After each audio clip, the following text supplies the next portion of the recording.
Ama ng kalayaan at pagkakaisa,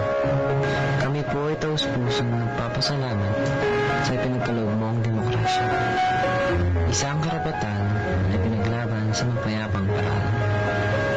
na nagmulat sa mundo na ang lahat ng bagay ay nadadaan sa mabuting ugnayan